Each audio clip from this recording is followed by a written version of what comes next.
Welcome to Caramel Inspire. I am Imesha. My goal behind Caramel Inspire is to share my stories, my journey, so someone out there gets inspired by it and start doing incredible things. I started this channel over a year ago, but I haven't been that consistent, but I am back at it. Watch the video till the end, and if you like to follow my journey, my stories, hit that subscribe button so it will help me stay motivated. Okay, let me share my experience, my story behind starting a small business and what the reality was for me when I was starting a small business. And this is going to be more like a story time for you, so I will be sharing what I learned and my advices as I go.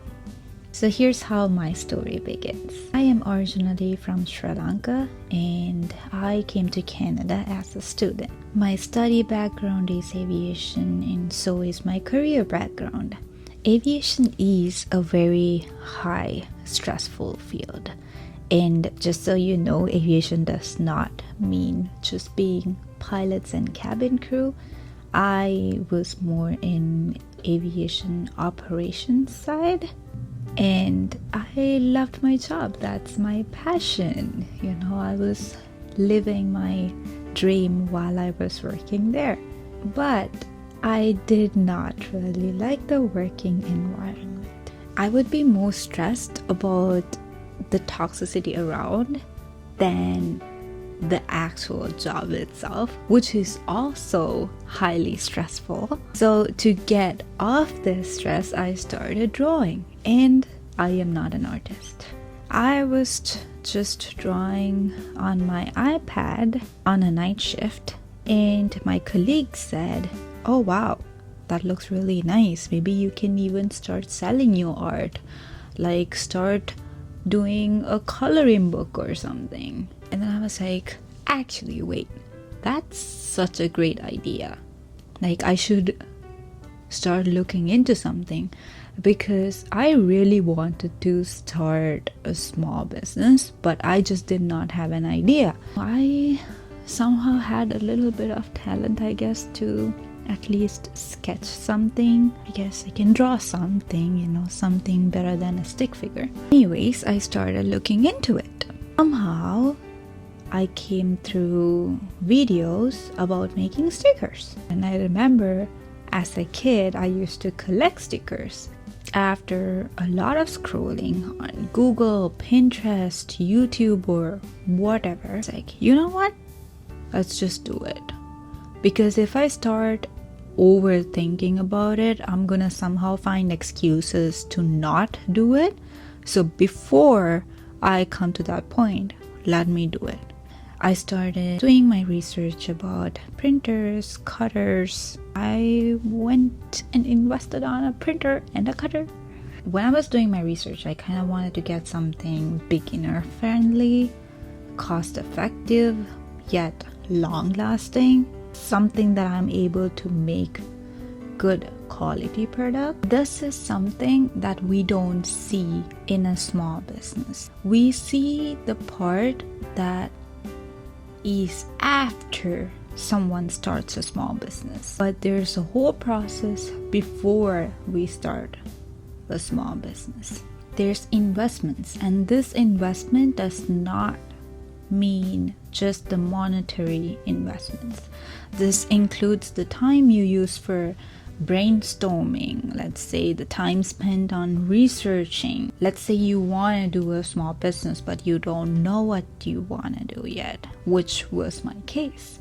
But then randomly this idea pops up, but till that random moment comes, you will still be brainstorming, you will still be gathering information, you will be looking at things different. For me, the sticker business comes from personal interest. Oh, I like stickers, so okay, I'll make stickers. Your business can be something with problem solving. You know, like you find a problem and then you find a solution for it. Okay, you get so much acne, so I'm gonna have to find a solution for my acne. So you try different herbs, and then you end up making a facial cream. You know, your bed sheets don't stay tucked in all the time, so you find a pin or a tape or something to make it work. You know what I mean. What I'm trying to say is that investment is not just monetary. Time is the most valuable. You have to think about it. You have to know that you will be spending this much time and then money on what you want to or have to do to get to what you want to do. Does that make sense? I hope it does. So if your business is a product-based business like mine, you have to buy the machines, the products, or like the supplies for the products, or every little things, materials, whatever. In my case, I started my small sticker business, so my monetary investments includes printer, cutting machine, sticker paper, laminating paper, minor tools like the peeling tools, squeegees, tape, the little items. At the start, I had an iPad and I had a laptop, and if I didn't, that would be an expense too. But this also depends on how much you are willing to invest and how much you can invest. And again, this is both monetary and time. How much money you will be willing to invest, how much time you will be willing to invest, and how much money you can invest and how much time you can invest on this business. For me, I thought of an idea where I can use the resources I already have, and I also have the money to invest in other products which I don't have. Let's say you want to start a sticker business like I did. You don't have to buy a printer. You don't have to buy a cutter. You can go to a bookshop, a library, or wherever you can print. Just use your sticker paper, print it, and then come back home, use your own scissors to cut it out. If you want it more professionally done, then you can do some research on printing places and someone who can do the stickers for you. You do the designs, you send them the designs, and then get it professionally done. Write down all the options that you have, the expenses you will be having to bear with whatever the option you go, and pick the best option for you. Don't try to invest all the money into the business because you still gotta live. Starting a business does not guarantee overnight sales. So that's what I did to prep for my business. I opened my little store. My store is called Bloom Hearts, and I opened it on November 11th, 2024. I was still working full-time at my job and started selling my stickers on Etsy. And up to date, I still sell on Etsy. The fees are really high, but it still works for me. I mean, let me know if you want me to do another video on pros and cons of using Etsy, or like how I find using Etsy. I have been selling my stickers on Etsy, and I got some orders here and there, and I also took custom orders because I wanted to keep my business growing, and until now I still take custom orders. Most of the custom orders, it's mostly from people I know. At least when I started, it was mostly from people I know, and then I do something for them, and then they tell someone else. So like it goes mouth to mouth, and then I somehow get some custom orders. So I just started with stickers, but I slowly expanded it into doing magnets, magnetic bookmarks, regular bookmarks, t-shirts, tote bags, and fabric pouches. I don't sell everything online yet. I only sell some fabric pouches, stickers, and magnetic bookmarks online. All the other things that I listed, I sell at markets and also do custom designs for them. Back to the story.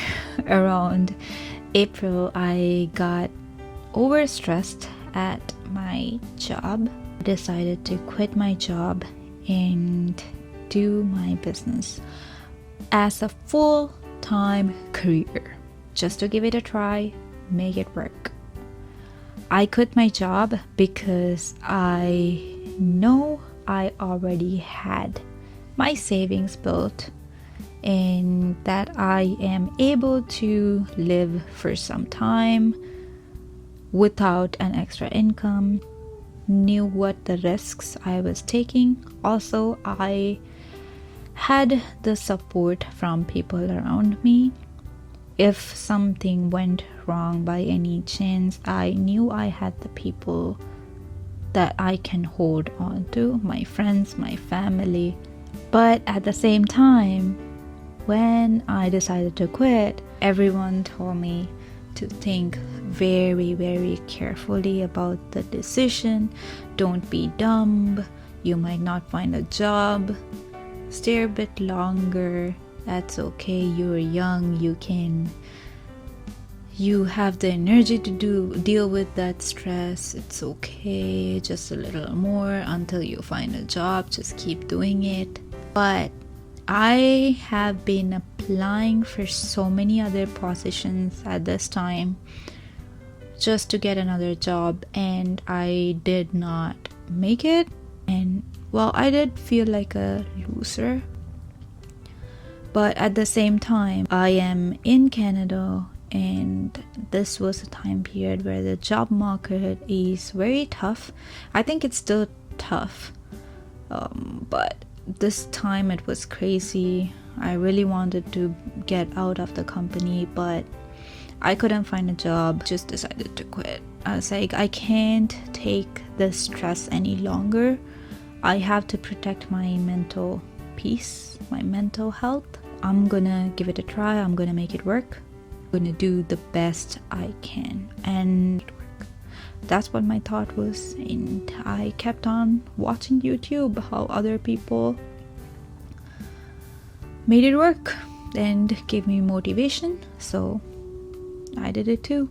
And I also thought, I don't want to work for someone else and be stressed. I'd rather work for myself and be stressed. So a choice of, let's say the business did not work, so it's also, or would you rather be stressed with money, or would you be rather stressed without money?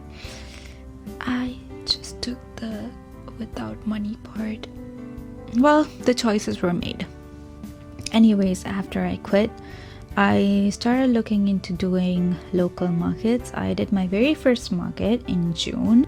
It was a success. All I wanted, not have any losses, earn back my booth fee, just to know that I can make a profit. And I guess I did better than that. But again, if you calculate the time that you put into it, the amount of work that you put into making products, making this one day work, I don't think the money that I made was enough. But at the time, I just wanted to know that it is profitable and to make something out of it, and I did it. Plus, I wanted the experience to know how things work, to how to talk to a customer. What does a customer expect out of me?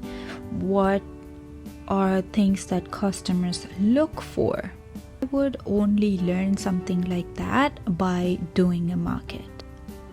And every market I do, I learn something more for my next one. After this first market, I instantly wanted to go bigger, and I decided to apply for the CNE, to be a vendor at the CNE. CNE is the Canadian National Exhibition, which is the biggest exhibition in Canada. I applied, I got approved, and oh my god, the expenses for that was crazy.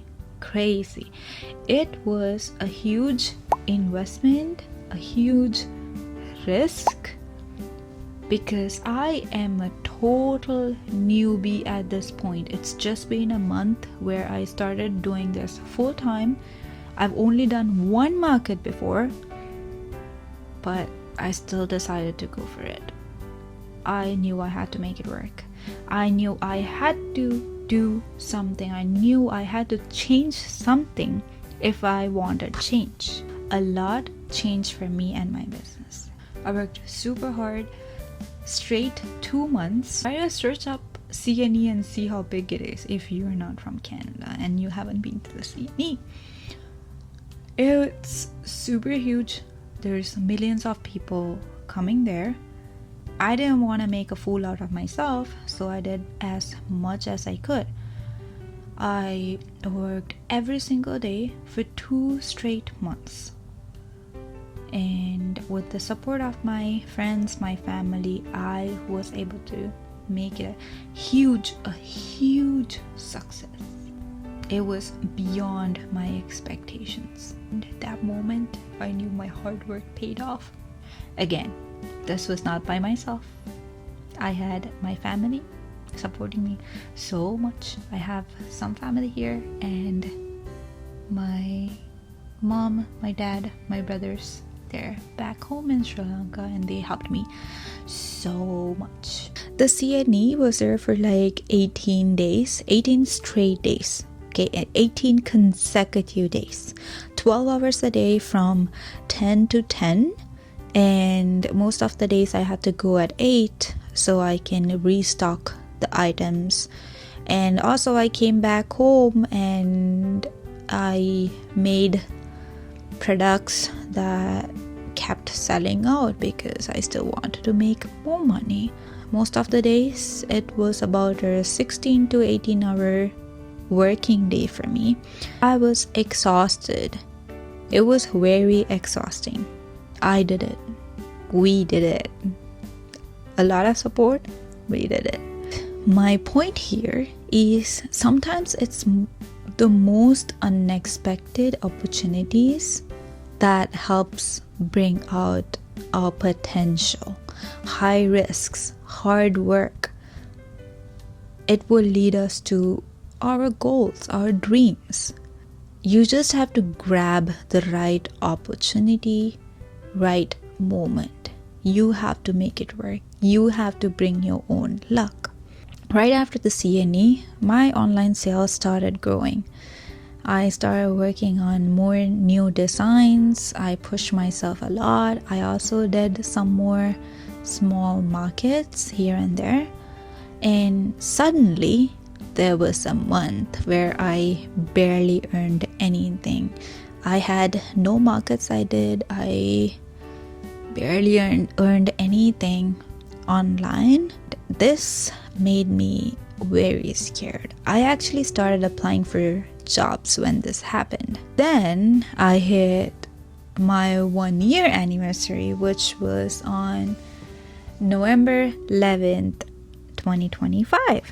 Maybe because it was close to Black Friday, and then the following month was Christmas, I finally started earning my rent. Since April, not counting the markets, November and December were the only months that I earned something back. Now it's January 2026. I do get orders here and there, but I mostly sell stickers. So even if I make 5 sales, let's say we keep $3 per sticker, that's like $15. If you're starting a small business and you search up your niche, you will see how many success stories are out there.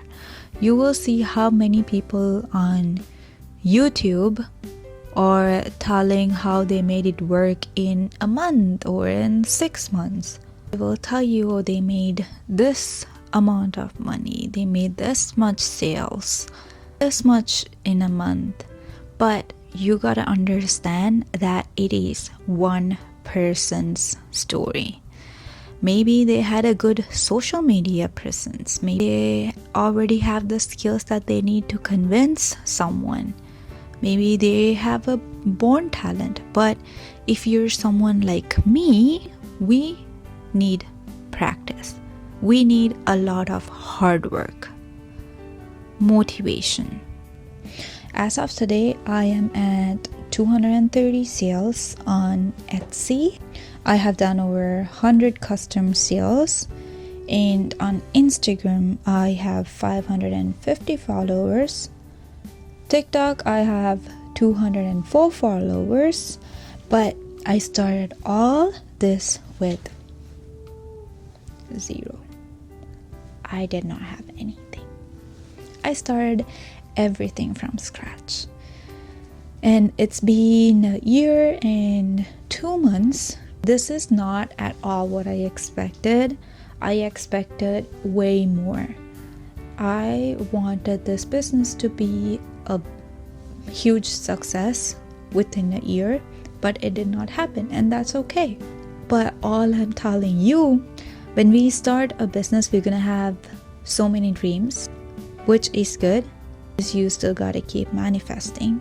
You also gotta understand the reality. That's not gonna happen.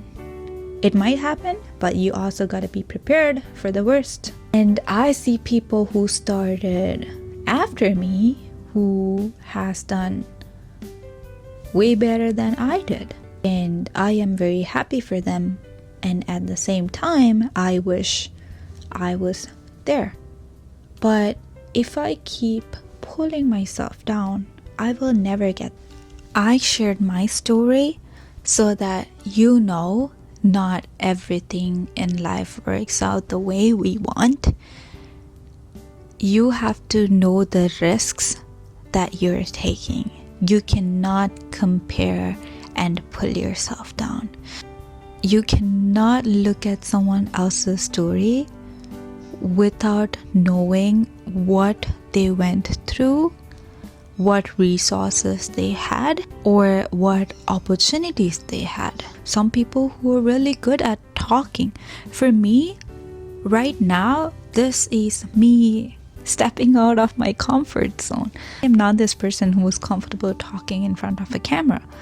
You have to step out of your comfort zone, try different things that you never tried before. And if you are not ready for that, you think you cannot do that, then that's not gonna work out. You have to be prepared for the worst, but at the same time, you shouldn't fall apart when you hit the rock bottom. There will be days with more orders, and there will be days with no orders. Keep trying, try to be yourself, do what you want while doing the right thing for you. But you gotta start. That, honestly, that is the hardest thing. The hardest thing in a business is to start and be consistent even when you see that things are not working out the way you want it to be. If you see things working out, you have motivation to go forward. When things are not working for you, that's when you should work even harder. In my opinion, starting and being consistent when you don't even see results, those are the two hardest things that I can even think of. The rest is nothing. And don't accept failure. Do not accept failure. If you keep trying, keep pushing yourself, keep doing it. Right now, that's what I'm doing, because if I stop right now, that's me accepting defeat. And if I can do this, you can do it. So I hope there was something for you to take out of my journey. If you want to share your thoughts, your journey, your ups and downs, please comment down below, and I would love to read them. Please leave a like and subscribe if you like to follow my journey, and I'll see you in another episode. Good luck, keep fighting.